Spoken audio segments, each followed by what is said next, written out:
Well, hello and good morning. Welcome to the Lockhart Radio Podcast. I am your host, Felicia Lockhart, and today we are going to look back and look forward. We're looking at a lot of things, and we're all together going to tie some stuff up, right? We're going to look at the fact that just today, a CERN engineer traveled to space, and we're also going to take a look at the significance of this phrase that Trump made dealing with the quote unquote 12-day war. I'm looking today back at the significance and the synopsis of the 6-day war that took place back in 1967. So we are going to sort of bring some things together. We are going to piece it all.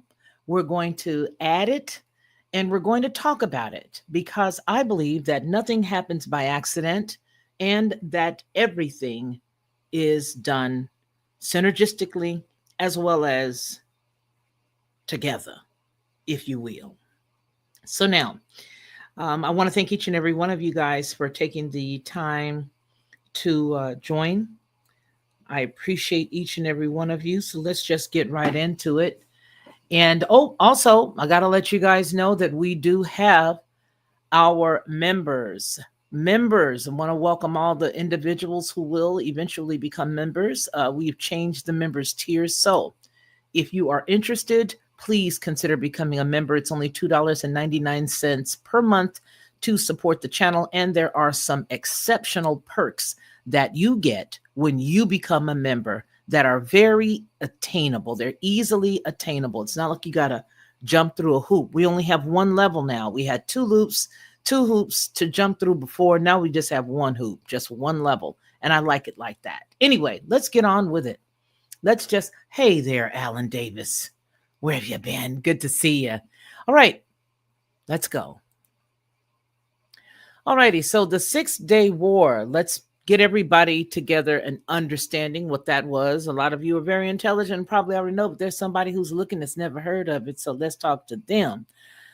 The 6-day war, which took place June the 5th through June 10th, 1967, was a significant conflict involving Israel and several Arab nations, primarily Egypt, Jordan, and Syria. The war was initiated by, get this, Israel's preemptive strike against Egyptian airfields following years of escalating tensions in the region, rooted in the broader Arab-Israeli conflict. On the first day, Israel forces effectively neutralized the Egyptian Air Force, which marked a turning point, allowing for rapid ground advances in the Sinai Peninsula, West Bank, as well as the Golan Heights. Now, over the course of just 6 days, Israel captured substantial territories, including East Jerusalem and the Golan Heights, while suffering relatively few casualties compared to the Arab forces.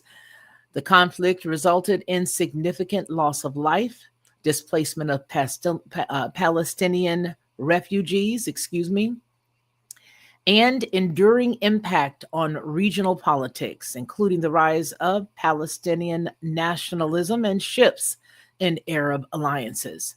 The war concluded with a UN mandated, get this, ceasefire and laid the groundwork for future negotiations, encapsulated in the UN Security Council Resolution 242, which called for a just and lasting peace in the region. The aftermath of the 6-day war continues to influence Israeli and Arab relations and remains a pivotal event in Eastern history. What does that have to do with anything, Felicia? What does that have to do with CERN? What does it have to do with CERN? Well, let's just take a look right quick so that we can familiarize ourselves with what's going on today with CERN, and then we're going to segue into the rest of this goodness. Yeah, it's goodness. So a minute here. Let's go ahead and I'll break in every couple of seconds, let you guys know exactly what's going on, but it's really not that long. So hold up. And let me remove the banner so that you can see it. I hope everybody is having a great day while I make time. All right. while I make time.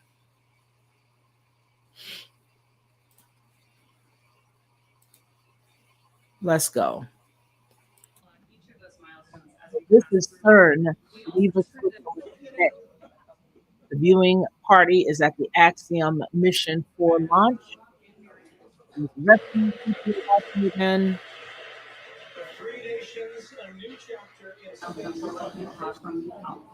All right, there's actually a CERN engineer. There's a CERN engineer that's there on Seven, the 6, 5, 4, on ship, 3, on board. 2, 1. Ignition and liftoff. Go. For three nations, a new chapter in space takes flight. Godspeed, X4. Emotions are very Okay, strong. so that's very one of strong. the It's IT incredible that engineers. he's there on this, ball of fire and going up as he always dreamed to do. It's amazing.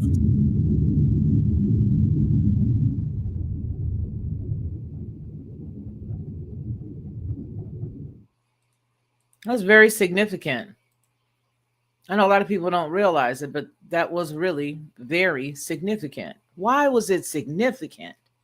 Well, because if you look at the timeline from the original time of the whole 6 Day War, let's get into that. Let me go ahead and read it. We're going to pull up some numerology today and make a lot of people upset. So you're going to be okay. You're going to be all right. We're going to look at a little gematria today, too. So you're going to be all right. At least I'm giving you the disclosure before it happens. Okay, so from 6 days to 12 days, a prophetic war echo is what I'm calling this. Let's put it all back in perspective so we can figure out how to tie these two together. On June the 5th, 1967, Israel did launch a surprise military campaign called Operation Focus, sparking what became known as the 6 Day War. In less than a week, Israel did defeat Egypt, Jordan, and Syria. Okay, which is probably the reason why those areas right now today look so much like them. Anyway, let's go.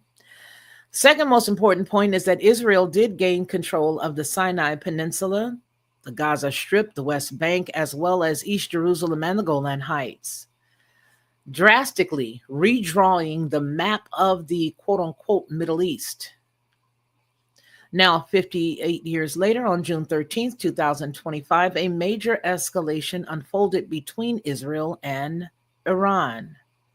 President Donald Trump, currently serving in office, referred to the conflict as the 12-Day War. Now, that term directly echoes the legendary 6 Day War. The timing is spiritually loaded, people. Now look at this. The gap between the 8 and the 13, June the 5th through the 13th is 8 days. 8 days. So in numerology, the number 8 represents a few things, but I'm going to look at just 3: infinity, karmic cycles, and divine judgment. The original 6 Day War aligns with the number 6, the number of man, labor, worldly power, striving. Are you following me? Now, the 12-Day War aligns with 12, the number of divine order, spiritual governance, and heaven's structure over earthly chaos. Hold on, don't leave, listen. Now we're going to decode it with gematria. So war, the W is 23, plus the A is 1, plus the R is 18 equals 42. 4 plus 2 is 6. War brings us back to man, you guys. It brings us back to the struggle, brings us back to imperfection. Now, if you look at peace, the juxtaposition with peace equals 30. And peace is basically broken down to 3 because it is tied to divine creation, spiritual harmony, and the voice of God. So you got some You've got some opposites there, war and peace. And the dates themselves confirms the message. June the 5th, 1967 reduces to the number of 6, a cycle of human force. And June 13th, 2025 reduces to 9, the number of completion, awakening, and spiritual transition. But I thought the number 7 was the number of completion, so was the number of 9. Now, here is the next thing. It is the symbolism and how profound, in my impression, this is. Number 6, war through human will. The number 12 that's flowing through this whole thing is war framed as a divine structure. And the number 9, the cycle is closing or transitioning or transforming. The phrase 12-day war is not just a military branding, it is ritual language, and it implies divine justification, prophetic repetition, and symbolic authority, if you allow them to frame it that way. The 8-day portal that's between June the 5th and June the 13th is a karmic window. It's a mirror from the past that's calling for reckoning and understanding. Wow, why are you going to all of this, Felicia? Because I want to let you realize something, that all the stuff that we see does not just happen by chance. It is performed, just like we always say, the greatest show on earth. Now, this is more than just deja vu. We're moving through a numerologically charged, like gematria type cycle, a prophetic echoing of power, prophecy, and consequence, if you let it. The message is clear. History is not repeating. It is not repeating itself. It's revealing. And I believe that you and me and everybody else are the generation that has to interpret it. Because if we don't interpret it, then it's going to be left for others to tell us what it really does mean. What's unfolding right now before our eyes is not a coincidence. It is ritualized governance of war, science, symbolism, and timing. On June the 13th, that new conflict ignited the war between Israel and Iran. And it was already framed as being the 12-day war by President Donald Trump. That's what he was trying to get you to see, that he's turning this into something that he's framing it into, that the powers that sent him are framing it to. So this is no accidental phrasing. It is deliberate, echoing that 6-day war. And I'm going to keep saying it. It began 6/5/67, creating an 8-day portal between the two events, representing infinity, rebirth, and judgment. Now, while the war is escalating, something else takes flight. SpaceX Dragon spacecraft that we started out the show with, it launched this morning from NASA's Kennedy Space Center, and now it's orbiting the Earth with Slawskaz, and I don't know how to say this poor baby's name, but it's Slawaz Uransky. He is a CERN-linked Polish astronaut. That's who that is, up there with them. If anybody want to argue about whether they're up there or not up there, we're not tripping on that, because you may find a lot of people that agree with you. We're not tripping on that, so let's not lose focus. What we are, if you want to use tripping, what we are tripping on is the symbolism behind it, letting you understand one important thing, that even though they're doing it, it's them doing it. They are the script writers, and they are the actors, and they are Hollywood. Too early? Too soon? So while this war escalates, something else takes flight, which is the SpaceX Dragon spacecraft. And this cat, a CERN-linked Polish engineer who's turned an astronaut, is now carrying out a European Space Agency mission, and get the name, Ignis. The mission includes 13 Polish design experiments developed by national institutions in collaboration with the European Space Agency. The number 13, often feared for and often, sacred at the same time. appears here as a symbol of transformation, disruption, excuse me, and resurrection. And this is how everything aligns. CERN, you guys, is not simply a research institution. It represents our deepest experiments with energy, particles, time, the building blocks of reality. That one of their own is participating in this mission named after fire, Ignis, while this war going back and forth all over the place right now. It's chaos everywhere. While this war and all the chaos is raging, and the prophetic numbers that we've just highlighted, it's not by chance. The launch site was American. The astronaut is Polish. The mission is European. And the symbolism, y'all, is global.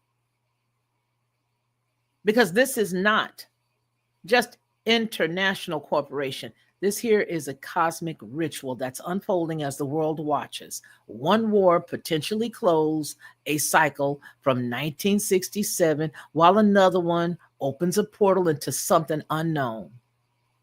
Now, we've been prepped, but not just for war. We are being prepped for reframing.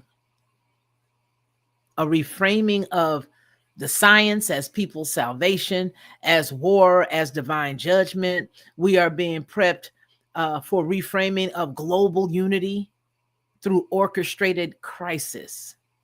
This is not history repeating itself. This is actually a script that's being followed and written in real time with fire, data, prophecy, and smoke. Now, those of us who can see it must not fear this. We were born to decode it, and we were also born to document it. We were born to stand up and say that it is. We were born to speak and cry loud and spare not, while the rest of the world sleeps. That's what I mean. You know how you talk to some people and all of a sudden everybody is a little afraid? Oh my God, you mean that word? You mean you're going to talk about CERN? Yeah, we're going to talk about it because it really doesn't make us fearful. But what I do want to tell you is that there is a lot that's going on down below while everybody is tripping on this other stuff. And here is what I truly believe.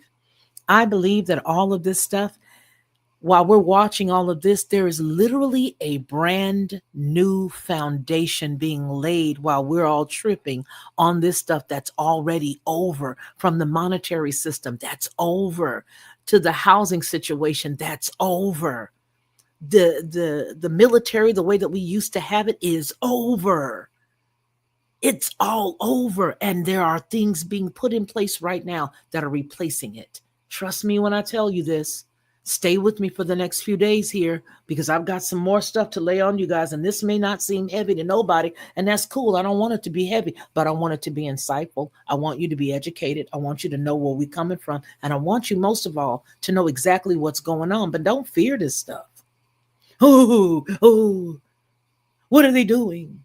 I don't believe anybody's been in space. Okay, we don't got to believe that, but they tinkering within the atmosphere. They're tinkering with the firmament, most assuredly. Just like we don't believe X, Y, or Z, we can see whenever there's something stormy coming along, whenever there's something stormy coming along, we see it. We may not believe in the fact that they can do X, Y, or Z because we know who is who and who is the creator. We can believe all that, but you got to also keep your eyeballs open and realize you got an enemy, baby.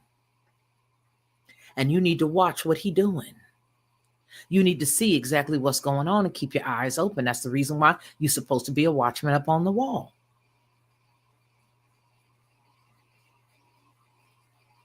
Do you understand? You're supposed to be a watchman up on the wall. So get up on that wall. So keep up with us here. Keep up with us.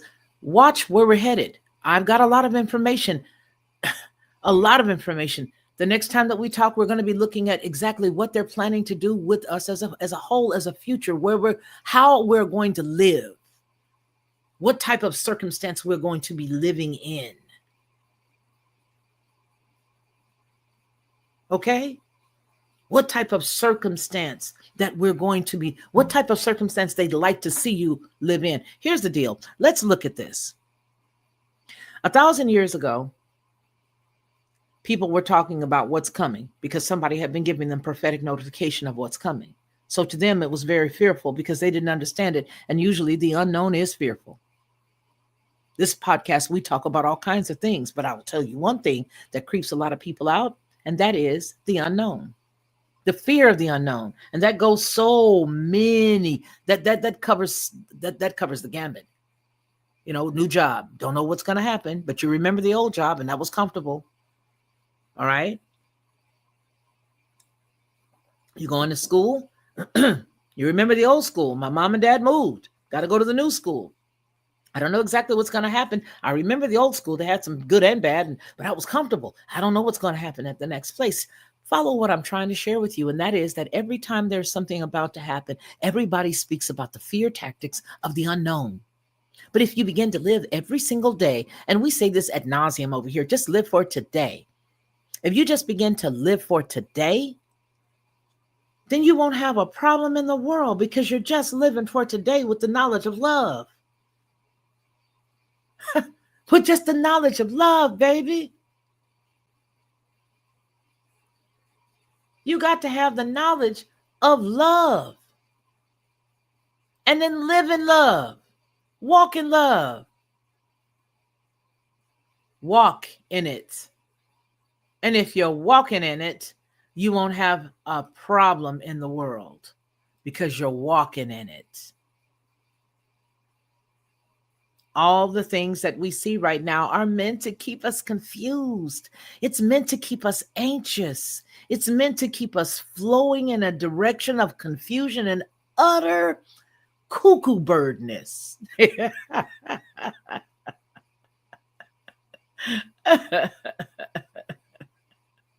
Okay. All right. So what are we going to do with the information that we've just looked at? We are looking at it because I don't believe this cat said the 12-day war for nothing. I think it was set on purpose. I know it was. I know that it was. There's no think. I know that it was set on purpose. And I know that it was done in the time that it was done. And if you look back, all the way back to 2000 to 1967, the part that got me about that story was the fact that they blatantly said that Israel did a preemptive strike. Yeah, a preemptive strike. The 6-day war, which took place from June the 9th to June 10th, 1967, was a significant conflict involving Israel and several Arab nations, primarily Egypt. So they done moved in to take over the rest of the land. I find it very curious and titillating. The war was initiated by Israel's preemptive strike against Egyptian airfields. They're always the one to throw the rock and hide their hands, bless their hearts.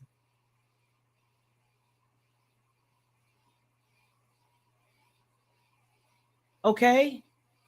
You have to be able to see exactly why it's being done the way that it's being done, and it's done so that it subdues you. See, whenever you have something that's from the past that you can look back at and you can sort of juxtapose what you're dealing with today, that if it's one of two things, you can look back like we're doing right now and juxtapose it to what we're dealing with today. And then another thing is that if you're not the person that's the visionary that looks back and juxtaposes it, then what you are is now tenderized. You're a sheeple because you've heard of it and it's massaged your eardrums, but you're not correlating it to what you're dealing with today. You've heard of a 6-day war. You heard the 6-day war. When he said 12-day war, it sparked some of us. And when it sparked some of us to remember this 6-day war, we took heed. There are some, and by taking heed didn't mean that you took heed right then. This is your answer because you're here for such a time as this, for those of us who are here together. So this is that. When you heard 6-day war, this, what we're talking about right now, what we're aligning with right now is your recognition that, hey, yeah, he is trying to line this up with this 6-day war, this 12th-day thing, because he reiterated it over and over again, and now it's flowing throughout the internet. 12 days, 12-day war, 6-day war, but the But the trippy part about it is that they want you to remember it because they're trying to say that it is a day of reckoning. It's a time of divine and God-led intervention, that God is actually allowing this incident to happen. That is the reason why it was done on these in this particular window of time, you guys. That is why. Because those numbers that we just broke down with the whole numerology and the gematria, those numbers, when you break it all down, is that it says in our terms, layman's terms, it says God divinely ordered this. It's divine justification. Just the number, just the phrase, the 12-day war is not military branding. It is ritual language. It implies divine justification. It implies prophetic repetition. It implies a symbolic authority. That's what the phrase 12-day war means. That's what it stands for. That's what it implies. And the dates between June the 5th and June the 13th is a karmic window. It's a mirror from the past, calling for reckoning and understanding. That's why I said it's more than deja vu. That's why I said that we're moving through the whole numerology and the gematria marked cycle. We're going into different things. We're going into understanding that these are the symbolisms and this is the symbolism of it all. This is why they're using it, trying to have a prophetic echo, one that they created. An echo of power, echo of prophecy, and consequence. So, like I said, history is not repeating. History repeating. No, it's not. It's revealing. It's apocalyptic.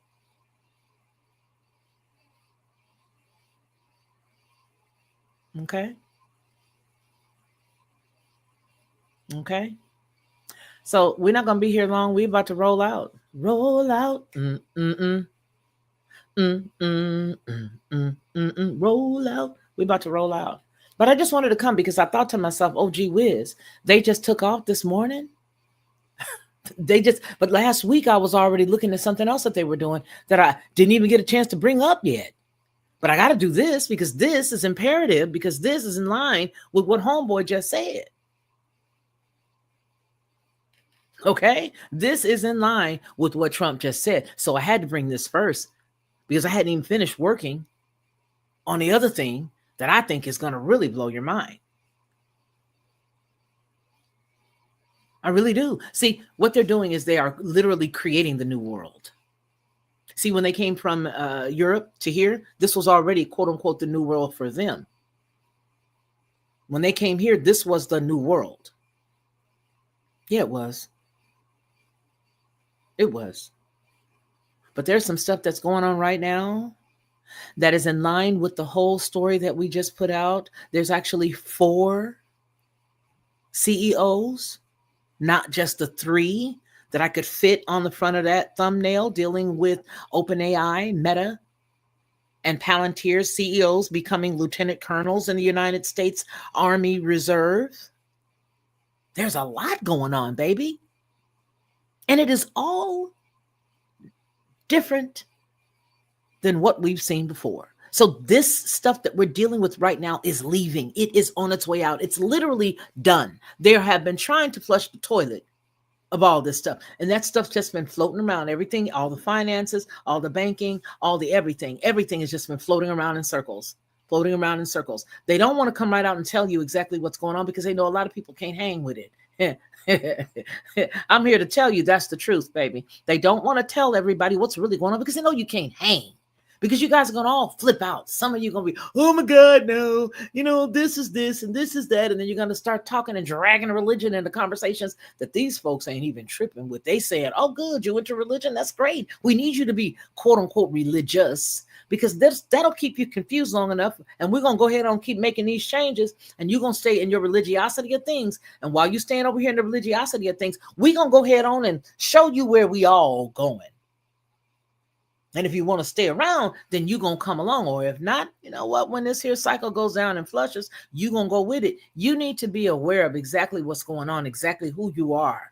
You need to understand the energy that creates you. You need to understand who created you, where you came from, and what the purpose of your existence is. Because if you don't understand the significance of your existence, all of these things will change around you. And like that whirlpool that's going down in the toilet, and nothing will go along and won't go down. It's going to keep going in a circle. Eventually, that little tunnel is going to go down, and you're going to go along with it, baby. I'm trying to help you. I'm trying to help you. I'm trying to let you understand. You need to start to unpack and unpeel some of the stuff that you think is real, some of the stuff that you think is right, because they changing stuff around you right now. They're creating your reality.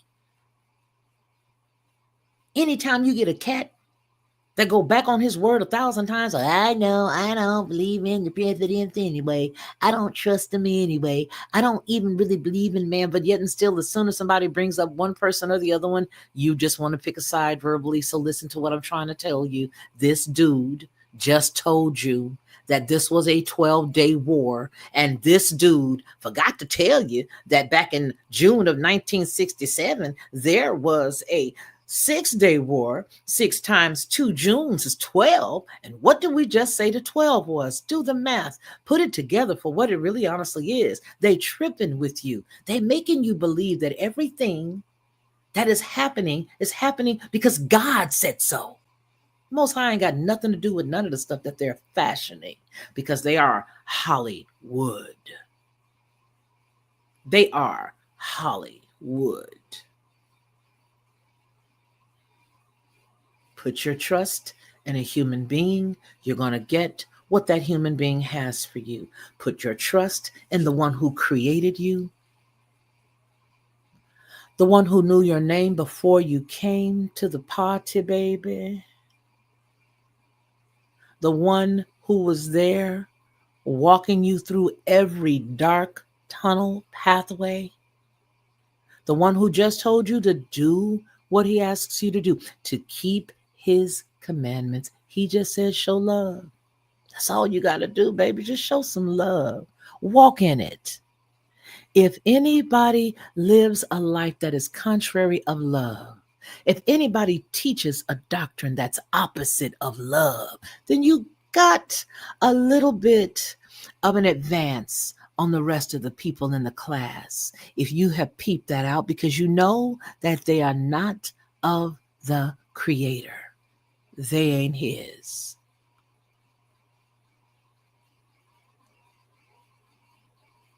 You walking in it, baby? Are you walking in it, baby?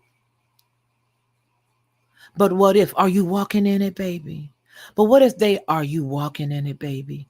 But how come that how come I gotta be the one to be the big woman or the big man? Are you walking in it, baby?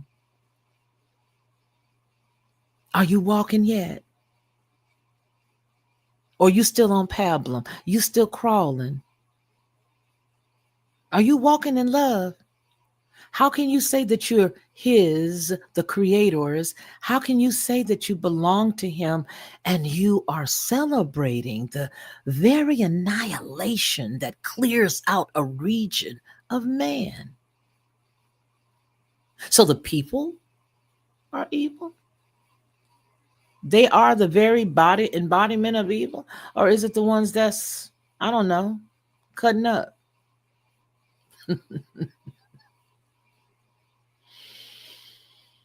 I just want to know, that's all. That's the only reason why I'm asking.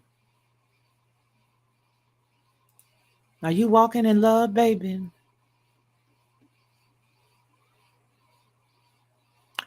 Because if you're not walking in love and if you're not walking with the understanding of some of the things that we talked about just now, you are going to be at the back of the class. And I guarantee you that if you're not walking in that, and if you're not striving daily to walk into it, that's the dying daily part. Not always quoting and spouting off stuff from a bunch of Grecians, which is what a lot of you do.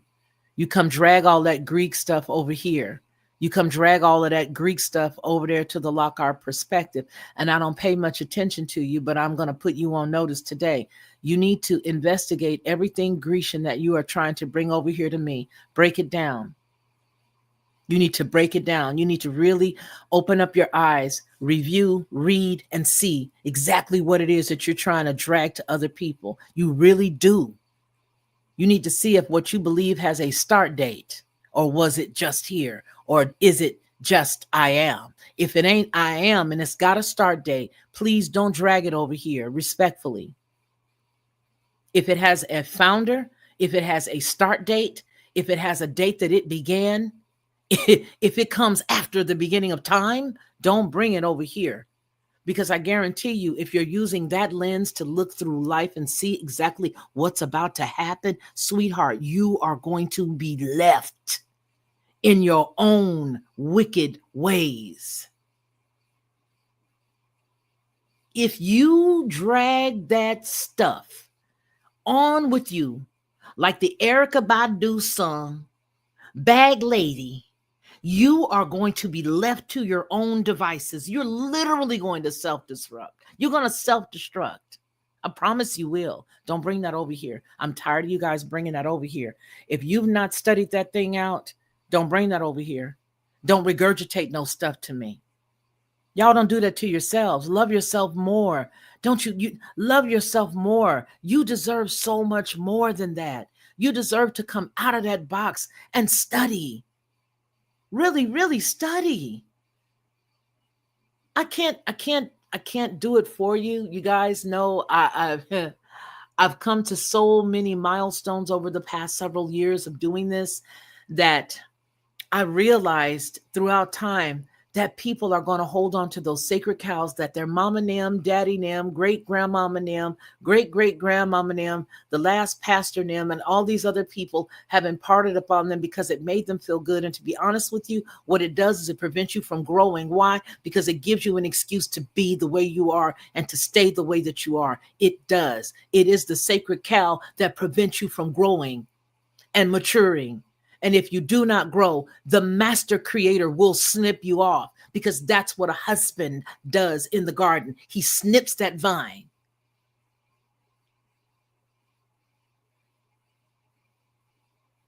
You cannot stay in Lodabar, baby.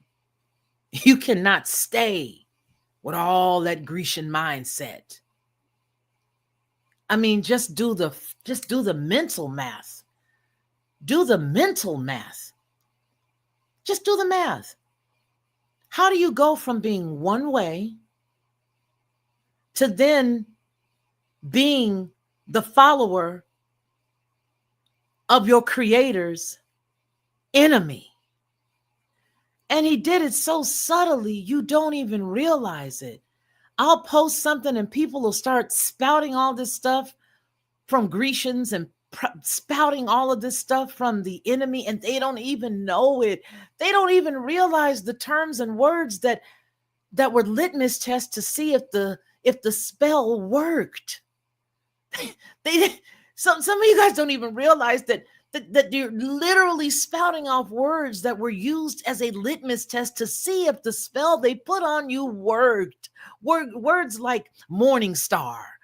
You literally rock with those words and those terms, and then you drag them into everybody else's space. And all people do now is just shake their head and say, okay, all right, but if that's where you're going to stay there. But you're still hateful. You're still mean. You're still nasty. You're still rude. You still cheer on those who go out and commit murder. You still go out and rock with those who commit genocide. You still go out and praise all the people that do and say bad stuff. You still want a king. You still don't want the king. You still that. So don't come over here with the mess. I got to go because I don't want nobody.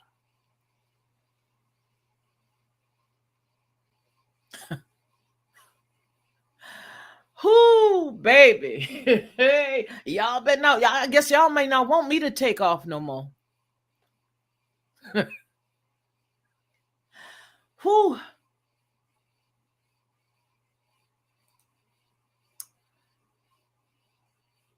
Let's go ahead on and love on my brother some, shall we? I'll be right back. Hey everyone, it's me, Felicia, of the Lockhart Perspective and Headlines with a Voice. I want to tell you a little secret. This is what I used to do because I don't do it anymore. I would go to the store, buy the barbecue sauce, pour it inside of a bowl, put a whole bunch of different spices, a dash of brown sugar, a dash of maple, and a dash of mustard, stir it all around, and everybody would be like, oh my gosh, this is the best, this is the best. But I was exhausted after all of that, and a lot of times I couldn't remember how many dashes of what I put in it. But I don't have to do that anymore because now I just go to Judge Joe Brown's website and I order his 3-pack of bottled barbecue sauce.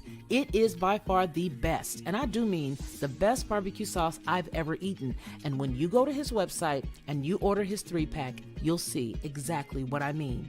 Head on over to jjbbbbq.com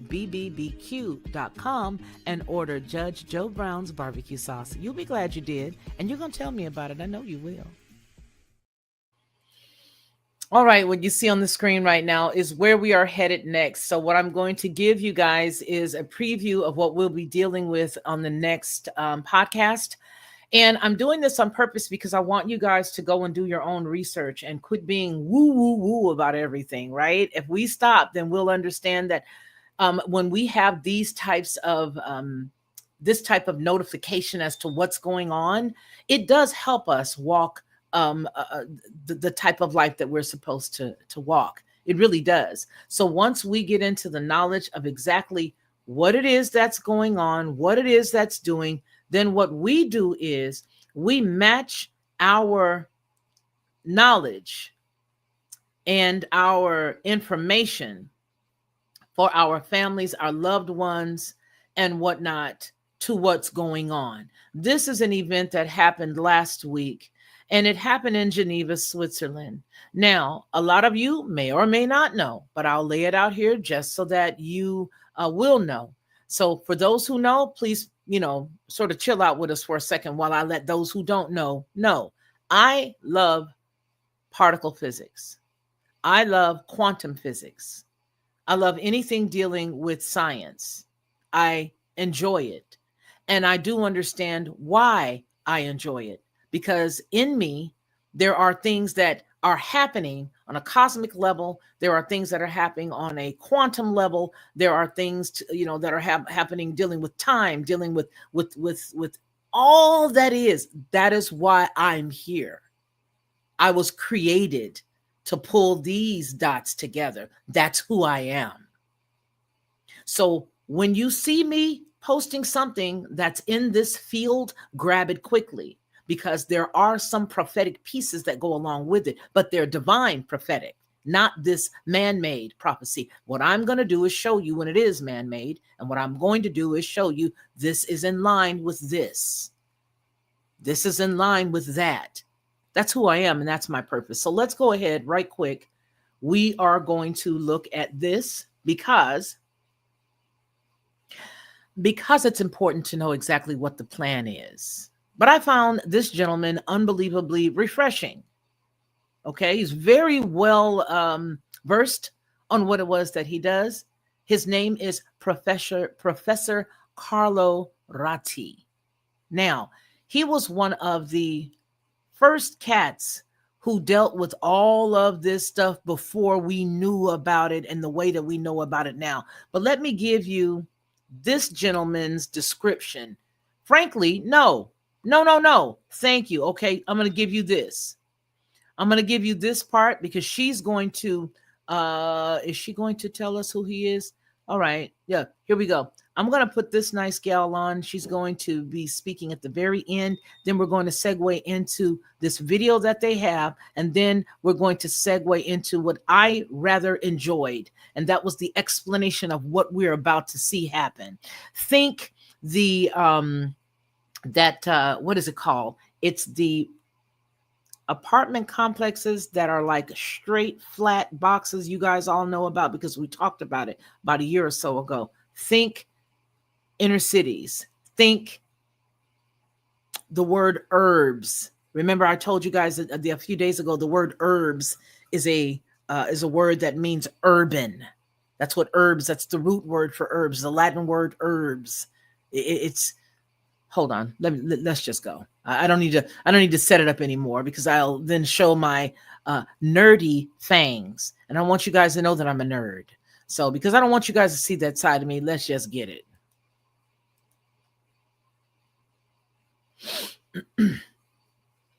It'll catch up in a second, trust me. It's often seen as one of the technologies that has the greatest potential to transform our lives in the years to come. Quantum computing, ultra-secure communication networks, next-generation sensors and materials.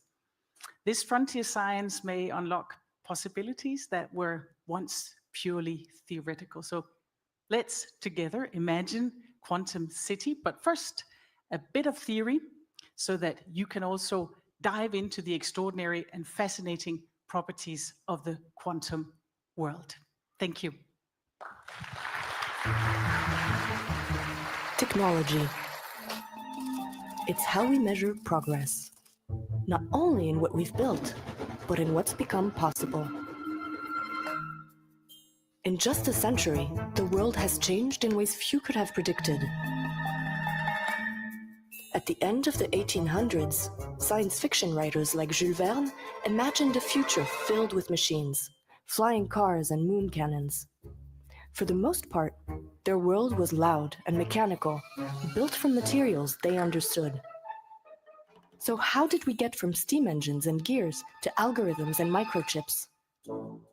In the wake of the Second Industrial Revolution, while technology was scaling up, a few scientists were busy trying to understand the world at the smallest scale, and what they discovered changed everything. Quantum mechanics describes the world of subatomic particles, which it turns out aren't even particles, they're waves of probability. In 1925, the publications of Heisenberg, Born, Schrödinger, and others established the basis for the mathematical description of this world, launching the first quantum revolution. This massive shift led to the invention of lasers, electron microscopes, MRI machines, and the transistor that underpins all modern electronic devices. Today, we might not have flying cars, but we have computers the size of a fingernail, millions of times more powerful than the old computers that would fill entire rooms. Meanwhile, scientists combined quantum mechanics with field theory and relativity, creating quantum field theory, the foundation of modern particle physics. At CERN, fundamental research focuses on testing and expanding the quantum field theory known as the Standard Model of Particle Physics, our most precise description of the microworld to date. The original 100-year-old quantum theory promises to bring the quantum world into many more aspects of our lives. In the 1930s, Einstein, Podolsky, and Rosen pointed out a strange consequence of quantum mechanics. Particles linked in a shared state we now call quantum entanglement could influence each other instantly, even across vast distances. But according to Einstein's theory of special relativity, nothing should travel faster than light. This paradox remained a philosophical puzzle for decades. But in 1964, while working at CERN, physicist John Bell formulated the Bell inequalities, which could be used to test this daring idea experimentally. In the 1980s, groundbreaking experiments led by Alain Aspect and others confirmed that quantum entanglement is real, just as quantum theory predicted. And its applications could once again change the world.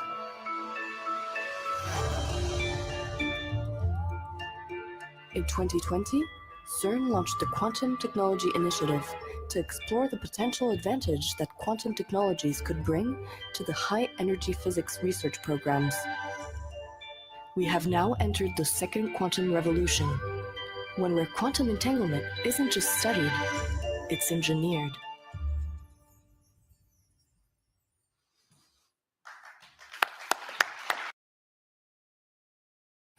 So we're going to go into listening to this next gentleman because he is going to bring some very powerful information forward, but it's a very subtle amount of powerful information. This again was last week at the Live Sparks Imagining Quantum City event. You know, this was the one for 2025. All right. This is for 2025. So this was the Live Sparks 2025, and the name for that event was Imagining Quantum City. Very important, because while you're being massaged by all of the stuff that we already know is decayed and going away, that stuff is gone. It's pretty much gone now. This is what's happening. And then after this morning, we wake up and we find that CERN has an engineer on board the Dragon spaceship from SpaceX. We have got to really wake up. Okay? We have really got to wake up. Yeah, and that music will probably get us, Pam.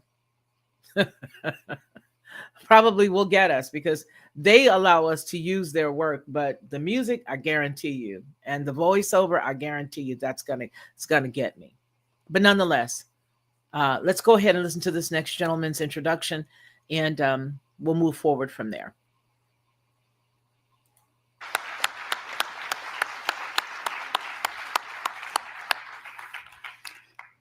Thanks, CERN, for that. That's actually quite interesting for me, and I'm sure for many others in here as well.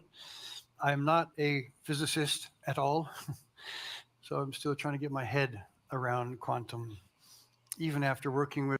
He leads the MIT Sensible City Lab, which investigates and anticipates how digital technologies are changing the way people live today and their implications on the way they'll be living tomorrow at the urban scale, which is quite interesting for us, especially with the theme tonight of Quantum City. So let us welcome to the stage Professor Carlo Ratti. You all may remember, because I'm using this, I have to stop in because we have to use it as commentary. Even though when I do this, sometimes I still end up having it not monetized and not being paid. I don't get paid for it. So I have to break in. But here's the deal. This is actually a quantum city. So now do you see why I'm saying it's so important for us to sharpen ourselves as opposed to constantly, dragging out the old dribble? Because you be dragging out them old things and they be moving stuff around and you be just sitting there looking lost. They will literally move around you. You'll be that last house sitting in the middle of all of that mess. And then finally, they'll just go ahead and cover you up with some dirt, cover the whole house up with some dirt because you refuse to leave. They'll huff and puff and blow it down because you refuse to leave. But what good does that do you if you refuse to leave and they got to move you? It's better for you to understand exactly what's going on so that not only you can be there, but your descendants can be there so that everybody knows how to maneuver in that new time. Because if all of the salt is gone and washed down the doggone draining ditch, what good was your existence ever? What good did it ever do? You've got to be able to weather this stuff. You cannot continue with this, oh, it's this, oh, it's that, oh, this. Okay, so big deal. What do you do now? You know that. Okay, so fine. If you know it, then what's the plan, Stan? What is the plan, Stan? All the gloom and doom doesn't do you any good having knowledge of it. But if you know what's up and if you're able to see what the other side is doing, that is how you equip yourself with knowledge and information. I don't understand how anybody goes into battle and not know the plays of the enemy. How do you ever play football and expect to win if you've not studied the plays of the enemy? If you've not studied the plays of the team that you're going to be opposing the next week, you haven't sat down and watched anything. You haven't watched any of their videos, their clips. You don't understand anybody. So you run around like, oh no, I'm not going to. No, I'm not going to study them because they bad. They are our opponents. I'm not going to look at that. No, I'm not looking at none of that. That's so wicked. That's so evil. Oh my gosh, child, you better shut up with all of that stuff or move out of the way and let those of us who can rock this rock this. All right, let's go.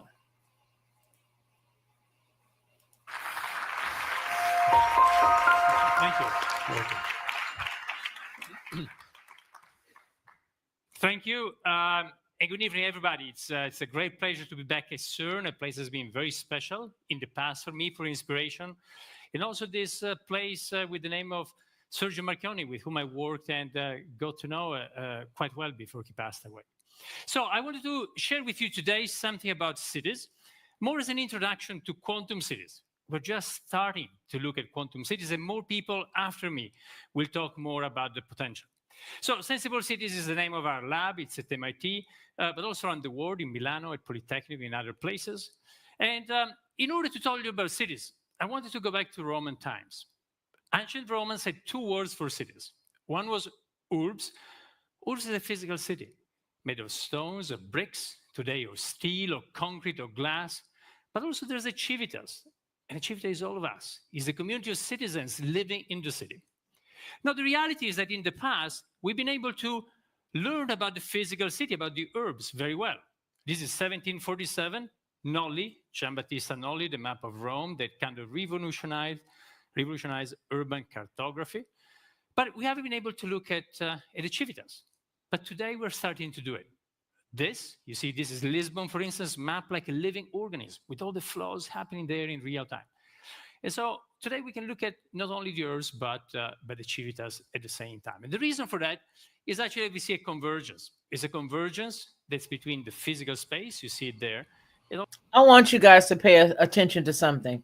So if this is supposed to be a city, or if this is supposed to be a replica of, let's say, the Earth, why does it have four corners? Why are all these zeros and ones that are in here? That's all zeros and ones. Yeah, zeros and ones. And I watched this last week when it was published, and they're attempting to set twos and threes in between the zeros, the spaces, which are the zeros. They're attempting to slide twos and threes into it. So why is that four corners? Just a question. Just a question. Four corners of the... never mind. Also the space of data we collect in the city. So I wanted to share with you how this has evolved over the past 20 years, and also how in the future, quantum can actually help us to unlock new dimensions. Let's go back to the early 2000s. That's when we started our lab at MIT. And at the time, the data you had was kind of a spatial resolution of around 10 power 2, say 100 meters, 200 meters on, and a temporal resolution of, again, something similar, 10 power 2, 10 power 3 second. Now, at the time, what you could do was something like this. This was actually at the Venice Biennale. I'm the curator today, this year, of the whole Venice Biennale. At the time, we were invited for a pavilion 19 years ago, 2006. And there, for the first time ever, we actually look at the city using communication networks in real time. That was a pavilion. What we did was collect data from an Italian city, in this case in Rome. The data was shipped to MIT near real time. At MIT, in this kind of proto-cloud, we would analyze it, visualize it, and then send it back to Venice and display it in real time. Now, it was 2006 was a special year in Italy. Is the year that summer Italy won the soccer World Cup. It was Italy and France playing. And, and we're actually looking at this with all the data from the cell phone network in Rome, and look at what happened. That was the city of Rome. You see the Colosseum, you see the river. People moving here and there through the city. And now you got the early afternoon. Still before the match, you see it there. And then in a moment, the match begins and silence. Nobody talks anymore. And then France scores, Italy scores. Halftime, people go to the bathroom and make a call. And then second time, end of normal time, first overtime, second, the famous headbutt by Zidane, some of you might remember. And then finally, Italy wins. Now, big applause.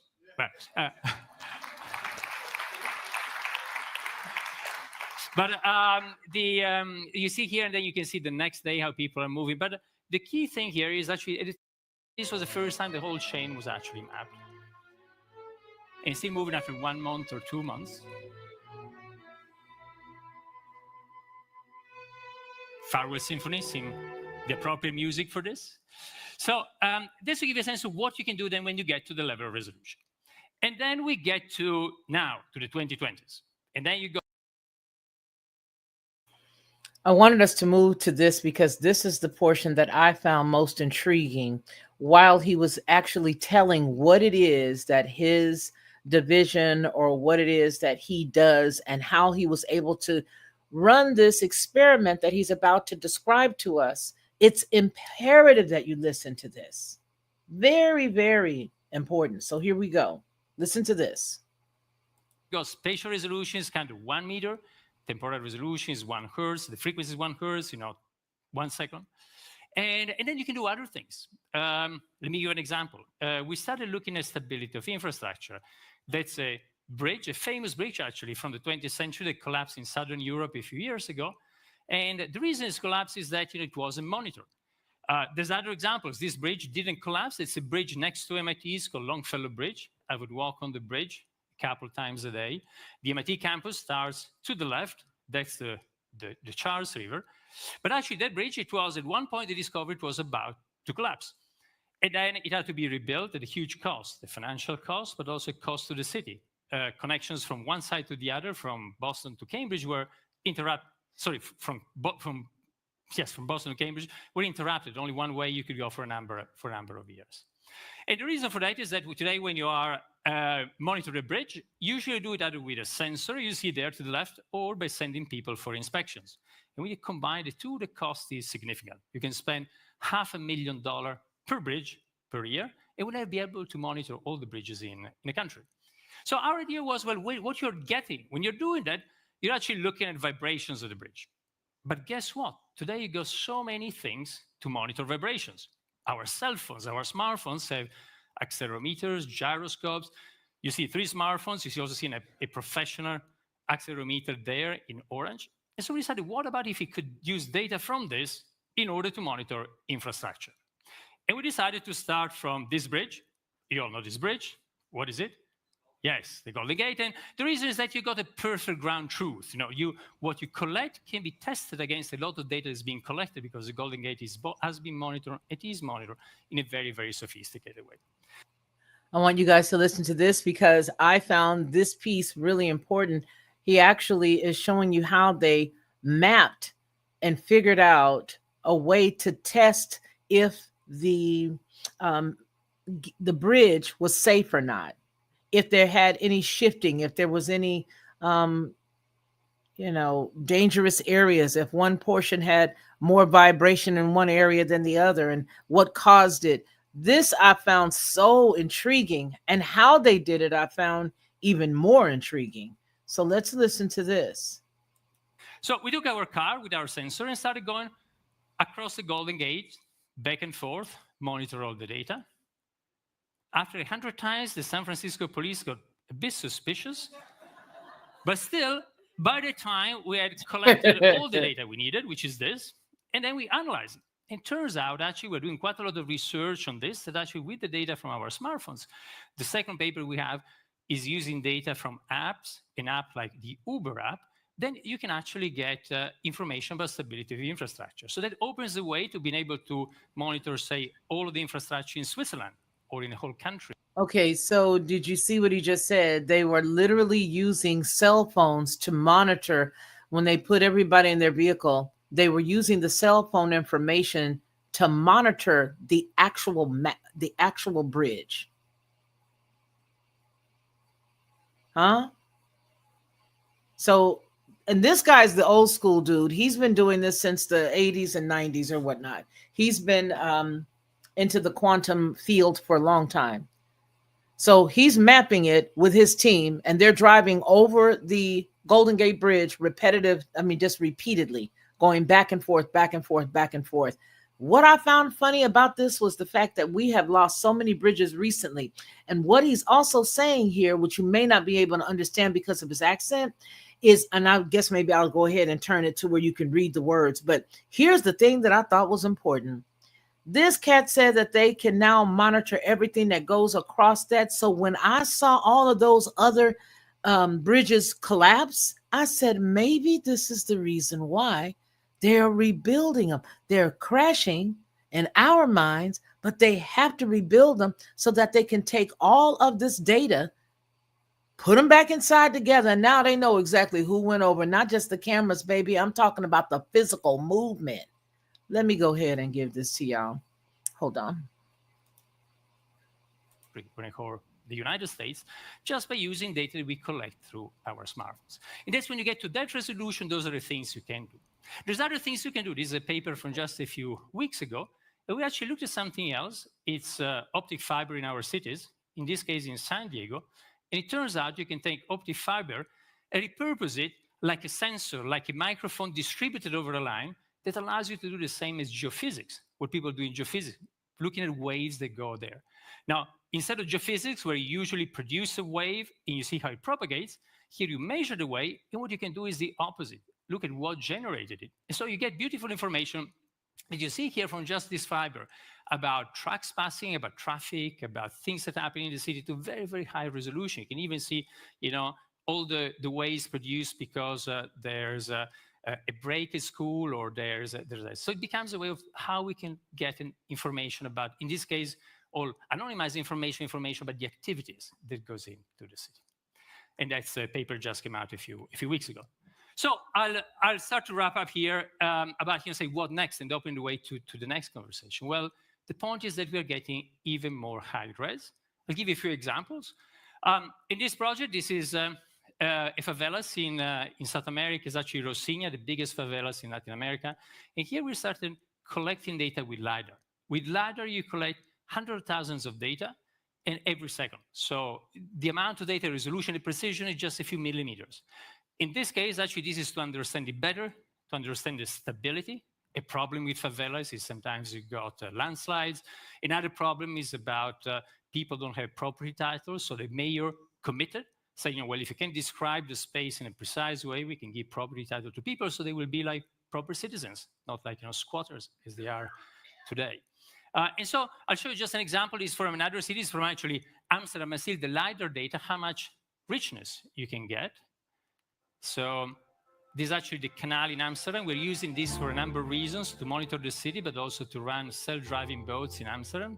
It's a project we're doing with AMS, TU Delft, and Wageningen University.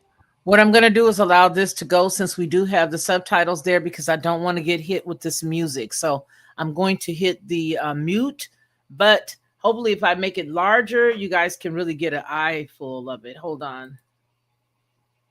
Let me see. There. All right. So let's just go on ahead. It's on mute, and just read the subtitles if you can, or I'll read them for you.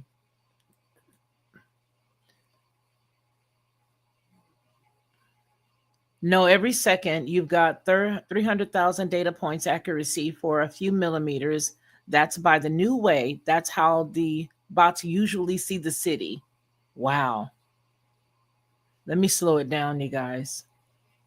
Because in order for me to read it, child, baby, I'll take it to 7.5. I don't want it to be so draggy. All right, so it says lighters or something like this is interesting.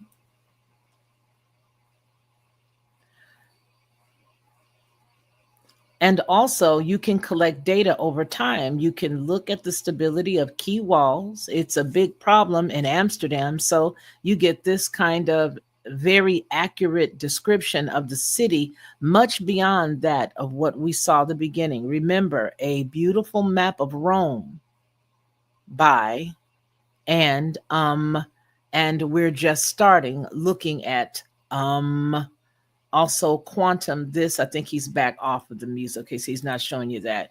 I just don't want their music involved. Okay, I'm glad you get it. There you go, baby. Back on normal. Very inspiring is a paper from a couple of years ago that actually starts to look at getting gravimeter to such a resolution that we couldn't have a few years or a few decades ago, that then you can look at this kind of underground cartography for city, also very important for applications, but also for better understanding the invisible in our cities. So I'll finish here this as a segue to the next part. So I want to tell you that I'm sure many of you have seen it. If you haven't, you should watch this beautiful movie. It's called Power 10 by Charles and Ray Eames. The looks at the universe and connecting from the human scale. You start from the human scale and zooming out, and on the other side, zooming in all the way to atom and subatom. So this kind of zooming is what's happening in our cities. And so really there's a very interesting new phase when resolution goes even to the next step, where quantum technology can help us to understand new dimensions of our cities. Thank you.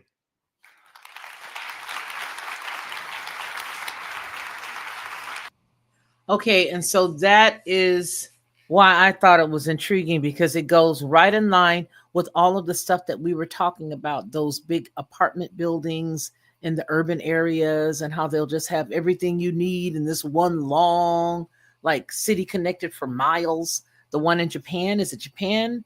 No, it's actually supposed to be the United Arab Emirates. I believe that's where it is, either there or Saudi Arabia. But I know that you guys are so smart and so brilliant and so loving and so kind. You all remember, because you're very smart. So we're going to remove this, but this is where we're headed in the next live that we're going to be talking about. I'm going to put all of that together the same way that we did today. And I do want you to understand that everything that we're looking at is connected. Every inch of it is connected. All right. It is so connected, and it's not just a piece. What we're witnessing is not random. It's the rebranding of the current conflict that we already saw. We're pulling it all together. Every piece of it has something to do. Listen, if you would think about what was going on in 1967 in that region, they were attempting to change everything, change the landscape, change where everybody lived, change and move stuff back, give it a new name, Middle East. Okay, so if it's Middle East, where is the Upper East and where's the Lower East? If it's the Middle East, it's not all Africa? Oh, it's not? Y'all not moving African countries over in Africa? You're not? You're not moving the Grecians and you're not? Oh, okay. Well, yeah, it's all got something to do with it. It's a spiritual and symbolic situation that we're looking at. And it intentionally is dealing with the 6-day war right now, because Homeboy is the one who talked about 12-day. And then we got the launch that happened today. The very same window of time that we're dealing with right now, with the whole, all of that from the war to this war to all of that stuff. And the fact that we now have a spacecraft launching with a CERN engineer on board. This is not a footnote. CERN is not just about colliders, you guys. It's about energy, time, particles, and portals. A CERN-linked figure that's heading into orbit during this precise time hints at something that's more than just a coincidence. It suggests that it's a coordination, or at the very least, a symbolic synchronization between science and war, between heaven and earth. This cat was a Polish dude that's up there. That's been with CERN.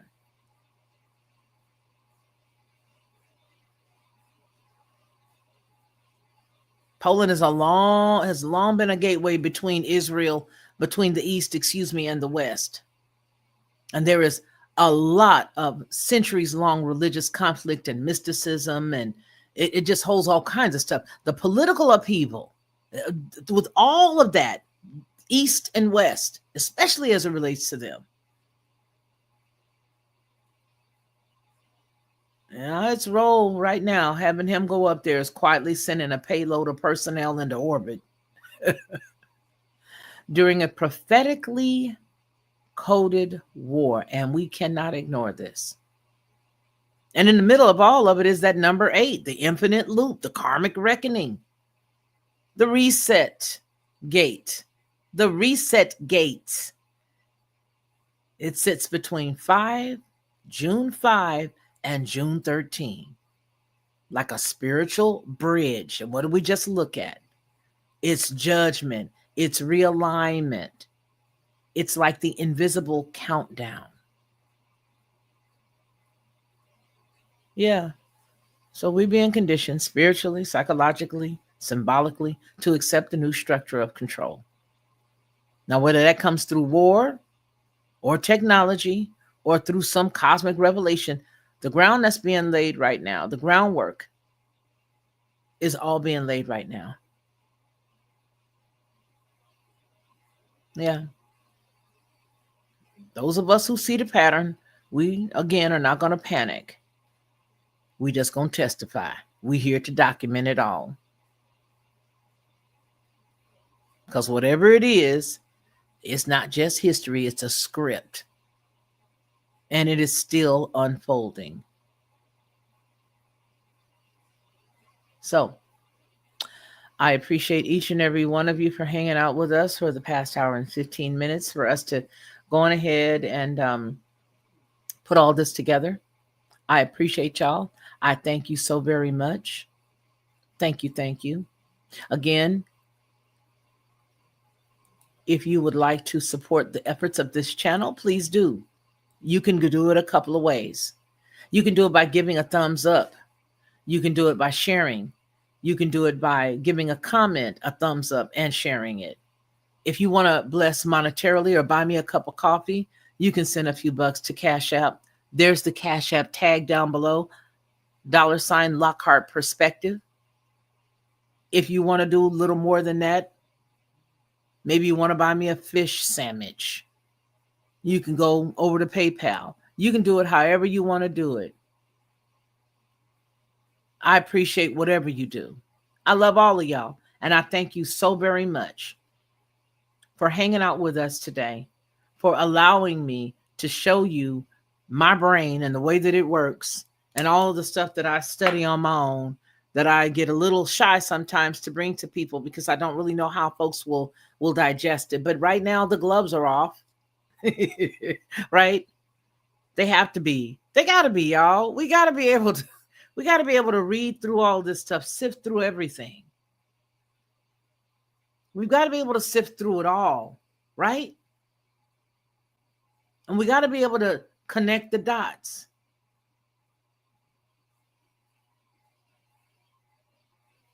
Okay? That's who I am. I am the dot collector. Just connect them. I just got to. And I know a lot of you guys are too. So listen, I appreciate each and every one of you guys for hanging out with us today at the Lockhart Radio Podcast.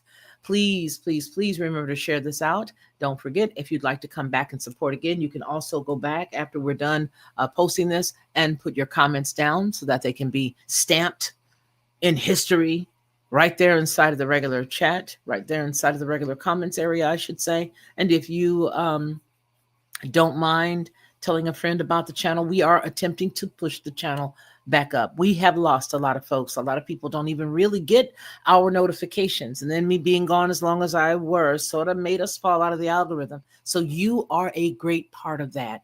And you can help this channel build up and do what it is that we're put here to do. All right? Okay.